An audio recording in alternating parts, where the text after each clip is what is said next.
বাজারে পেঁয়াজ, ছোলা, ডিমের দর নিয়ে এখন কিছুটা স্বস্তিতে ক্রেতারা। তবে সবজি কিনতে হচ্ছে গত সপ্তাহের তুলনায় কিছুটা বেশি দামে। আর আগের বাড়তি মূল্যে স্থির রয়েছে চাল ও চিনির বাজার। শাহিদ জাহিদের প্রতিবেদন। ভোট এবং রোজা সামনে রেখে দামের ওঠানামার মধ্যে আছে নিত্যপণ্যের বাজার।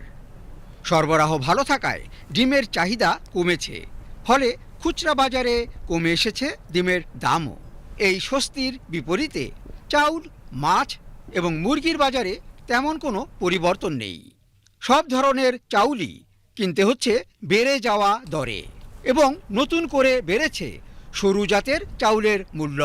বাজার একটু বাড়তির দিকে, মানে নতুন চাল আওয়ার পরও মানে পুরান চালের বাজারটা একটু বাড়তির দিকে। তো এই রোজার মাস সামনে আসতেছে, তো মোটামুটি এইরকমই থাকবে, তেমন একটা বাড়বে না। আগের কয়েক সপ্তাহের মতোই মাছের দাম এখনও চড়া। মুরগির বাজার কোথাও কোথাও স্থির আগের দরে, আবার কোথাও কিছুটা বেশি দামে কিনতে হচ্ছে মুরগি। বিক্রেতারা বলছেন, বছরের শুরুতে নানা অনুষ্ঠানের কারণে মুরগির চাহিদা গেছে বেড়ে। মাংসের বাজারে গরু এবং খাসির দামে তেমন বড় কোনো পরিবর্তন নেই। এদিকে স্থানীয়ভাবে উৎপাদিত মুড়ি কাটা পেঁয়াজের সরবরাহ বাড়ায় দামও কমেছে।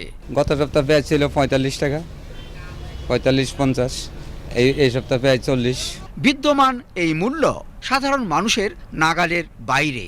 জায়গায় জায়গায় চাঁদাবাজি হচ্ছে, এটা সব মানে দৃশ্যমান, এবং সরকার মনিটরিং ঠিক প্রপার হচ্ছে না। জায়গা জায়গা হয়, জায়গা জায়গা করে না, এটা দারুণ একটা সংকট। আমার মনে হয় সরকার এই ব্যাপারে অত্যন্ত সচেতন, এবং সামনের দিকে দ্রব্যমূল্যের বাজার রমজান আসতেছে, আমার বিশ্বাস সরকার এই ব্যাপারে অত্যন্ত সতর্ক থাকবে। যে কোনো জিনিস যেন আমদানি থাকে, আমদানি থাকলে আমরা জিনিসপত্র রেট আশা রাখি যে কোনো কিছু বাড়বে না। তাই তো বাজার পরিস্থিতি স্বাভাবিক রাখার স্বার্থে সব রকম তদারকি বহাল রাখার তাগিদ উঠেছে নাগরিক সমাজে। Shahed Zahidi, BTV news, Dhaka.